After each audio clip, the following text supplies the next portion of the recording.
Ajoke stepped off the bus, heart pounding against her ribs, each beat echoing the chaos in her mind. The city was alive with noise, vendors yelling, car horns blaring, people shouting, but to Ajoke, it all felt distant, like she was drifting through a nightmare. The air smelled different here, unfamiliar, heavy.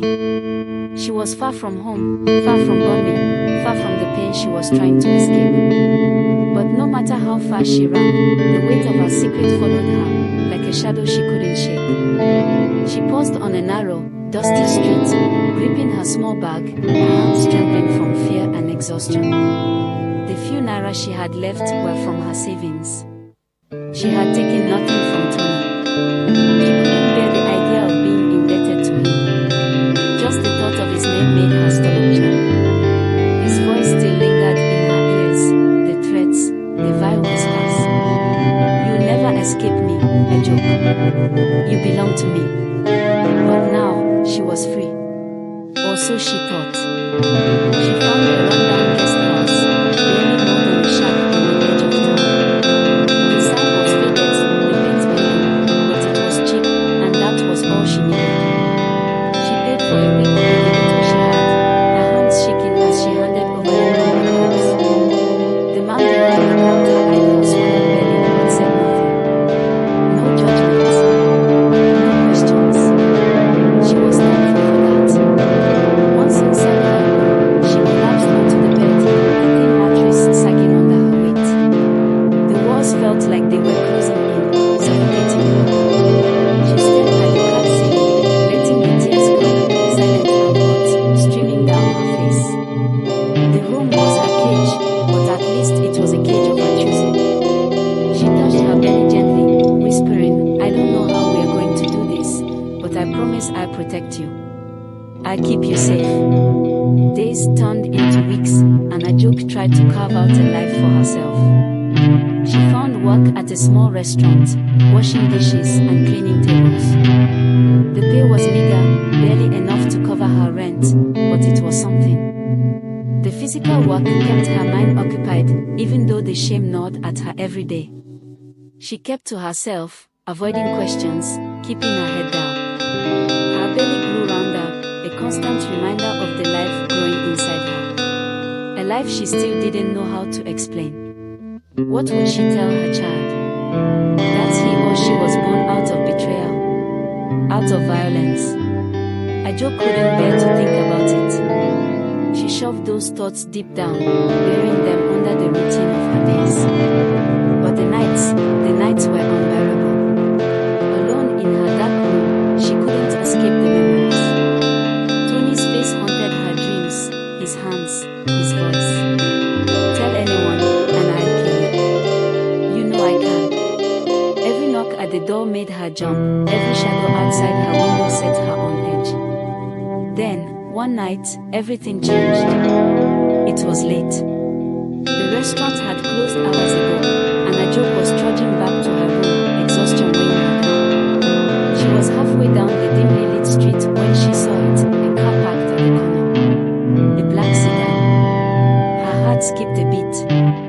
She quickened her pace, eyes darting around. No, it couldn't be. She hadn't seen him in months. He couldn't have found her. But then the car door opened, and out stepped Tony. Ajoke froze, panic flooding her veins. He stood under the flickering streetlight, a cold smirk on his face, sunglasses covering his eyes despite the dark. "I've been waiting for you," he said, his voice low and menacing, cutting through the night air. "No," she whispered, backing away. Her legs felt like lead. Her entire body screamed to run, but she was paralyzed by fear. How had he found her? She had been so careful. "You really thought you could get away from me?" Tony stepped closer, his movement slow, deliberate. "You're carrying my child, Ajoke. You can't just disappear." Ajoke shook her head, tears welling up. "Please, Tony. I can't do this anymore." "Oh, but you will," he hissed, grabbing her wrist. His grip was iron, bruising her skin instantly. You will, or I'll make sure you regret ever crossing me. Suddenly, headlights flashed behind them, and the car pulled up. Ajoke's heart raced. Had someone seen? Could someone help? The door opened, and a tall, broad-shouldered man stepped out. He looked younger than Tony, but there was something about him, something solid, unshakable. His eyes flicked between Ajoke and Tony, narrowing as he took in the situation. Is there a problem here? The man asked, his voice calm but firm. Tony turned, annoyance flashing across his face. This isn't your business, friend.